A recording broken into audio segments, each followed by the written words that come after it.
Basically, to give a very brief overview, and then if there's any questions, I'll be happy to try and answer them as best I can. We are in the throes of completing what would best be described as an industrial infrastructure investment venture capital fund. It's significant in a couple of senses. One, it's primarily focused in Western Canada, and two, it's broken up into different sections. The section that we're involved in is typically in the $500,000 to $5 million US dollar level of investment. And there are other fund managers, which is what we are. We will be acting as fund manager. There are other fund managers who will also have other scale of projects, typically from 5 million to 50 million, from 50 to 500 and over 500. So there are a number of different groups involved. We've been at this actually more than 10 years, trying to bring all the pieces together, and more particularly over the last 3 years, trying to finalize the necessary technical, regulatory, financial, and banking aspects relating to it. In essence, once the funds are released, they go directly to our lawyer's trust account. Typically in the past, when we have worked on helping a new or emerging technology company or product, we then had to go out and start the effort to try and locate the capital once we had a good business plan ready to go. At this point, we will now have the funds sitting in legal trust. Once we've negotiated the deals, finalized the legal paperwork, funding will be direct from lawyer's trust to the recipient companies. So in this case, Thunder, or IMU, will be one of those companies that look to finalize terms for investment and then begin the process immediately once we've completed the documentation. At this point, we're advised that the process is nearing completion again. We've had a few setbacks, not unlike the Kinder Morgan pipeline, and we are at the point where we are given to believe that this will be finished by the end of the month. That means once the process is finished, it starts what I will call the distribution phase, and that's where the funds start to become transferable into our lawyer's trust account. That would take place on a 2 to 4 week period once this final set of documentation is concluded and we have confirmation of it. Then we will be able to initiate the final discussions and negotiations relating to the investment in IMU and then start funding that. So depending on timing, right now we're looking for hopefully somewhere between 3 and 6 weeks to be in negotiation and hopefully finalizing. Robert and I have known each other for a long time, and I don't think it will take us too long to get through the paperwork, the final due diligence obligations we have in terms of the requirements for investing of the capital. So it's a long-winded story to say we're near the very tail end and ready to move ahead. We have ultimate confidence that this will finish given the amount of effort by a large number of people involved in this. And there is a significant upside to being able to no longer have to search for capital in a capitally constrained market, which is what early stage new technology, intellectual property based developments are dealing with for the last several years. So if I can answer any questions, please identify yourself and feel free to ask. If I can answer, I'll be happy to. Hi, Bruce. My name is Jeff. Hi, Jeff. Hey, I just have a question. How would this relate? I've heard Robert say in the past that he may not be able to pay for work that's been done. So I understand that obviously there's a budget that's going to be going forward. So I guess my question is how would you deal with all the disbursements that would be required for the work that's previously been done after the funds transfer? Okay, well, typically in most investments, Jeff, new money is go forward money. It doesn't generally cover go backwards money. However, as our company has control over the funds once they hit the lawyer's trust, we have a degree of flexibility within the constraints of the rules that we have to operate under. And so there may be a way to discuss and consider some portion of previous work and that's something that Robert and I would definitely have a conversation about. But we have to, much as any investment fund manager, we have to meet targets and requirements and that sort of thing. So looking at what the budget proposal is, what the costs going forward are, what the milestones are, and what it costs to get there and in what timelines, we may be able to put in place, as an example, a bonus that if we get to there in a shorter period of time, then we can use that capital to repay previous amounts. So there's a variety of possibilities, and without stepping into something I'm not sure I may be stepping in, I would be willing to have the conversation, looking at what, depending the scale of that is, how that might fit within the context of a go-forward budget. Thank you. You're welcome. I have another question. Yes? Is it, like, I know you said you've been working on this for about 10 years or more. Is it normal for it to, let's say, take so many iterations for this to actually occur? Like, I'm not involved in this at all, and I don't really completely understand, but I would think if something would be talked about or negotiated, it might actually be more set. I don't know. That was my thought. Well, fundamentally, the nature of the particular underlying financial transaction is substantial in scale, which means there's a lot of people involved. And that necessarily means that different perspectives change over time. And part of the difficulties that we're given to understand, because I don't get a detailed explanation, although my partner gets more, he's got the higher level confidentiality agreement, so he gets access to more information. But at the level that we're at, the prospect of assembling how to do this, what it looks like, what are the obligations of the fund managers, how are they broken down, in what geographical sectors as well as to what industry sectors, what levels of dollars. This has been a very large exercise. And I've been doing this type of work for 35 years, Jeff.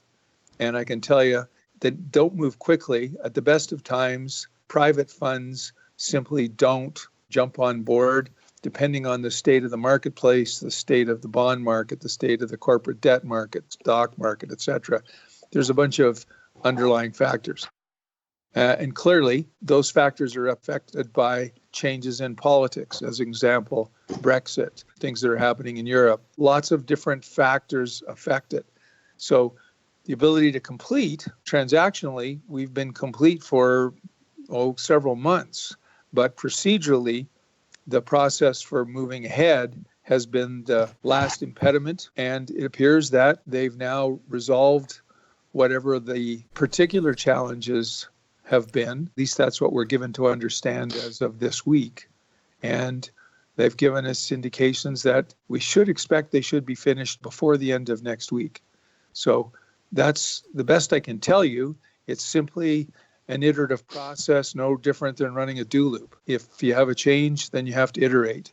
And unfortunately, with the scale of dollars, to make sure that, things are where they're supposed to be, they're regularly being audited to ensure that funds haven't slipped somewhere where they're not supposed to. So it's frustrating for us because we were basically asked to go out and put together prospective investments, and we have done so. And now we've been held off, especially the last several months, very frustratingly, because we can only be the messenger. And as you all know, it's easy to shoot the messenger. So at this stage, best information we have, best expectations. We are about to cross over the finish line, but we've been close before, like I say, not unlike the Kinder Morgan pipeline. And you never know when the last federal court of appeal out of nowhere is going to come and cause a wrinkle. We don't think there's any more, but we won't know until we cross over. Thank you. I have a question. Can you divulge where the money came from or is coming from? No. Okay.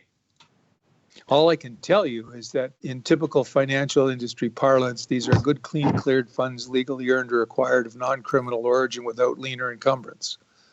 So these are valid, usable, unrestrained funds. And as I said, once they get into the lawyer's trust account, then our company has absolute signatory control to instruct their release. And those will be done each time we finish the negotiations and sign the paperwork. our investee companies will be funded directly out of Lawyers Trust. Purposely done so because the Lawyers Trust is essentially an audited account. And so we have the means to report back to the parties to whom we're responsible of status, what's happening on an ongoing and continuous basis. So it makes it good for both our investee companies, and it also makes it palatable for our clients. Okay, thanks. Oh, you're quite welcome. Hi, I'm Derek Hunter. So things are getting really tight here with me right now. I was just wondering, how likely are we, the employees, to see the money, say, before Christmas, if everything goes ideally? Well, what I've indicated to Robert, as soon as we have the first release of investment proceeds, which is in that roughly 3 to 6 week period I mentioned earlier, then we would look to try and get an advance of proceeds to start to help. And then as we get secondary releases of capital to us, then the schedule for release will be part of the agreement documentation, and those will come directly from the Lawyers Trust. At this stage, if they complete as they're telling us, then I would say between the 1st and the 15th of December would be a reasonable target. If the schedule slides on the front end here, if they don't finish here in the next 10 days, that will certainly impact what happens. But I've told Robert that I will try to expedite getting certain components done to start to get some funds into IMU. And part of the process Robert's working on at this stage is to finalize conceptual budget and then a more detailed one. So he's ready to go immediately as we've got funding committed and in our Lawyers Trust account. Okay. I wish I could be more specific, but until the funds are in our control, I can't say how quickly we can move. But I do know that, and Robert and I intend to advance our own internal discussions over the next 10 days or so. Can't implement then until we get to the final hardcore legal documents, and those won't get completed until the funds are in Lawyers Trust. So it won't take long once we're there and we've got an outline of what the deal is. It'll be done pretty quickly. So it's not going to take a long time. And because the funds are in trust and intended to be put into investment, the sooner we can start to do that, the better. Just for information, I've got a dozen investee company projects already lined up. So I've got to move as quickly as we can to advance these discussions and negotiations on multiple fronts in parallel, because we need to move forward on a bunch of these things. But we are constrained until the funds close and get delivered. So hopefully that gives you a better perspective and a cleaner idea of how this should work. Yeah, my mom does contracts for a living, so I know that the devil's in the details. So I just wanted to get a general overview as soon as I could hope to. No problem. Does that help, Derek? Does that give you enough better understanding at least? Hopefully that'll work with a couple of the people holding my bills too. Yeah, understand completely. I've been a serial entrepreneur for 40 years and I've been up and down many times. I do understand the process. So one of the benefits to being able to finish this construct that we've developed is that we no longer have to start the search once we get to the point where we've got the business deal. We can now immediately fund and move it ahead. And that's a huge benefit, especially given the difficulties that Western Canada is certainly facing. Having the ability to fund these is an ideal circumstance. All right. Hi, Bruce. I'm Joe. Joe Genoglio. How are you? Hi, Joe. Nice to meet you. Nice meeting you, too. And first off, thanks, Robert, for setting in this group meeting up. And thank you, Bruce, for giving us a bit of time here, explaining some things to us here. A couple of questions. First off, based on what Jeff was asking prior about the work that was previously done and how those are being validated or credited, I guess, in this case. So my question would be, when the fund comes in around the time that you estimated there, like early to mid-December, does that mean the funds will be mostly dedicated to paying people that are putting in hours around starting from that period of time? Since let me cut you off there, if I might. The investment funds that will come in will be under a contract for the completion of specific milestones and certain factors, which we have to discuss and finalize with Robert. Mhm. Whatever Robert is working arrangements with you, each of you individually are, or as group may be, are part of the basis upon which his budgetary calculations are made and his projections for timelines and milestones achievement are specified. So our effort is focused on the veracity of those estimates and the likelihood, probability of completing those within those budgets at those timelines. And against that, the use of proceeds by IMU to deal with each of you individuals as whatever form that takes will be specifically as it sits between you and IMU. We generally won't have anything to do with the specifics between individuals, but we'll be looking to make sure that the budget addresses what's necessary within the context of what arrangements have previously been discussed or agreed. So that's the best I could describe to you. I can't give it to you specifically on an individual basis, but what I can say, that would apply generically to all people who are under contract to IMU, and whatever your specific contract terms and conditions are will form the basis for Robert's calculations and determinations of the budget, the schedule, and the milestones. Does that help? Yeah, sort of. Yeah. One more question. Sure. You mentioned that from this time on till when the Lawyers Trust release the funds and it goes into IMU. You mentioned something along the lines of that there's still certain factors that determine whether the timeline and the release of the funds. So I guess my question would be, would any of those factors be determined based on comparing market needs and the direction of our IP in that sense? Is that a little bit too specific?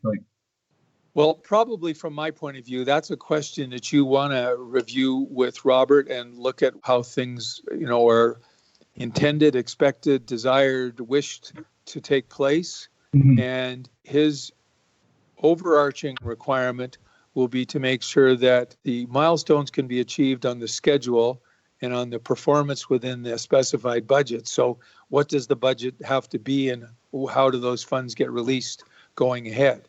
And so I would certainly commend each of you to document or express any of your interests, questions, concerns in that regard to Robert so that he has all the necessary and sufficient information to formulate what he needs to do to bring to the table for discussions with us.